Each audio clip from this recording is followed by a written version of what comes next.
Welcome to Long Brothers Reviews, the show where sibling rivalry meets the cinema, as two brothers rate and debate movies past, present, and coming soon.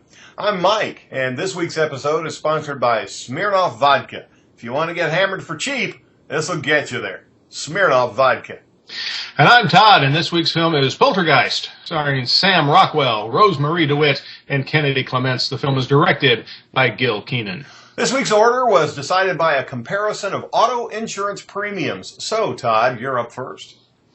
You know, there's nothing that says you can't remake a movie. And there isn't even anything that says you can't remake a classic movie.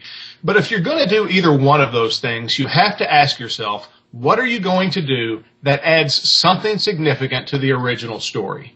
Otherwise, all you have is what we have here in this remake of Poltergeist. Someone else telling you a story you've already heard. This movie varies very little, if any, from the 1982 version, and it even glosses over major plot points, almost like they're assuming you've seen the original. The most appealing aspect of this film when it was announced was the fact that more than 30 years of visual effects advancements give them the opportunity to make the film more visually intense, but they really fail to take advantage of that as well. If you've seen the original, you've seen the better of these two films. This adaptation is little more than a 90-minute summation of its source material, so I say skip it. Well, you know, you're exactly right. The only reason to promote this picture as a remake is to get the marketing benefit of using the name of the earlier film. This picture lacks humor and playfulness that the earlier picture had. It just lacks those things at all. And that comes as much from lazy writing as from the fact that the novel aspects of the first picture have now become cliches. No one tried to transcend those elements here. The only thing of note is Sam Rockwell, who is a treasure of an actor who always brings something special to his roles. While everyone else is just walking through this, obviously so, Rockwell creates a fully realized character of a man out of work, flirting with hopelessness, maybe a little crazy, yet rock solid when it comes to his family.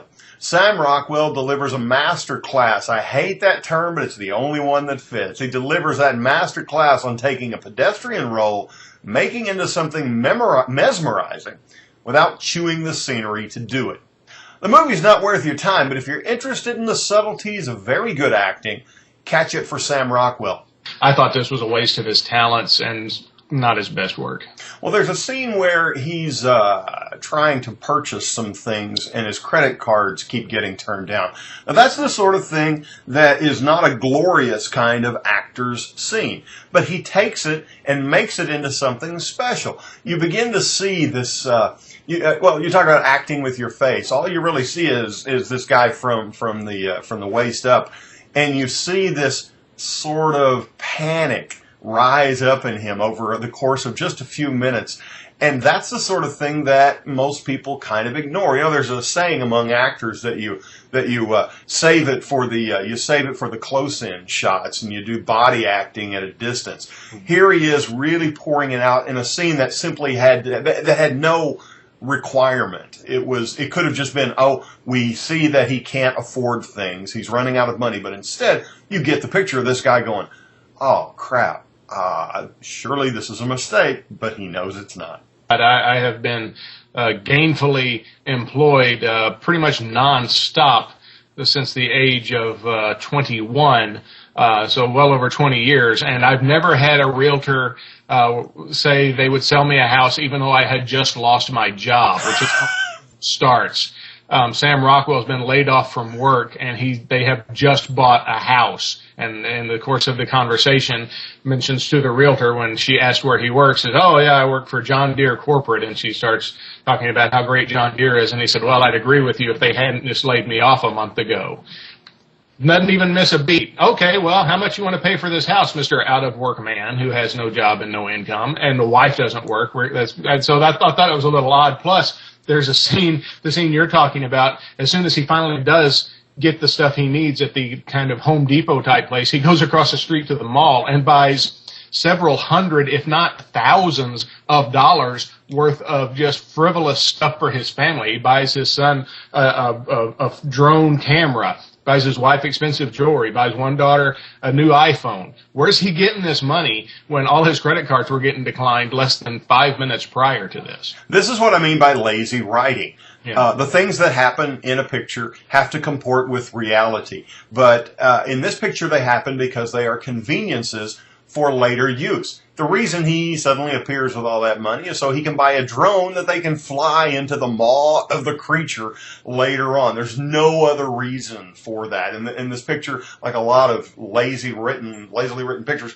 filled with conveniences like that. They had a golden opportunity here because between 1982 and 2015, you can't measure the amount of advancements that the film industry's made in visual effects. And so you think, even though the 1982 version still, you watch it now, it still holds up. You think, well, wow, think what all they can do now. If you've seen the trailer for this film, you've basically seen all the best effects from the movie. And so that was a bit of a disappointment. And in fact, there's a scene, the classic scene in the movie where the tree comes through in the original, where the tree comes through and tries to steal the boy, which they recreate in this one. But the first time they show the tree, the first thing that popped into my mind is, have you ever seen Kermit the Frog dance? Because that's what the tree limbs looked like. It didn't even look real. He's looking at them through a skylight in his attic bedroom, and it doesn't look like trees blowing with wind. It looks like Kermit the Frog going... And I thought, what are they doing? The tree doesn't even look real. It looks like there's two guys just waving the things back and forth. I couldn't believe that the husband and wife drove back from a party, which took place for no reason, by the way, except to fill 7 minutes of screen time. They're driving back. The main reason was to get them out of the house. Yes, there you go.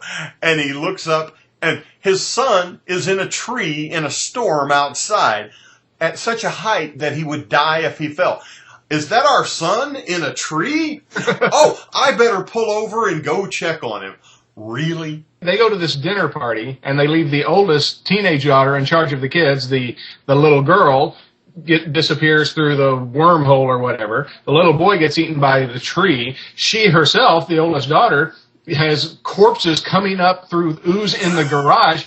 And the first thing she says when they come home, I can't find Maddie. Never mentions, oh yeah, and there's corpses coming through the garage, Dad. I probably ought to mention that too. There was one scene that I thought was very well done in this movie. There's a scene where they've hired this, they've gone to the local university and they're going to come investigate all this. One of the kids, one of the college-age kids, is a little bit skeptical about all this, and he's supposed to be installing a device in the closet that the kid got sucked through. And the spirits grab him, take his drill from him, and as they have his face pressed up against the wall, the drill bit keeps coming through the wall, getting closer and closer to his face. I thought that scene was very well done. It was very well done. It was just a nice touch to say, well, let's. What if we were making a horror picture? How would we do it? Well, that's a nice touch. That'd be a good way to do it. Let me also say for the record that if you're considering sending your child to a university that has an official Department of the Paranormal, perhaps your tuition could be better spent elsewhere. That's it for this episode. Thanks for watching. Check us out on Facebook and Twitter and all those other crazy things you kids love. Or ask us about your favorite films on there in one of those blank spaces where you type. Yeah, so until next time, that's my brother Mike. And that's my brother Todd saying, I live my life a quarter mile at a time.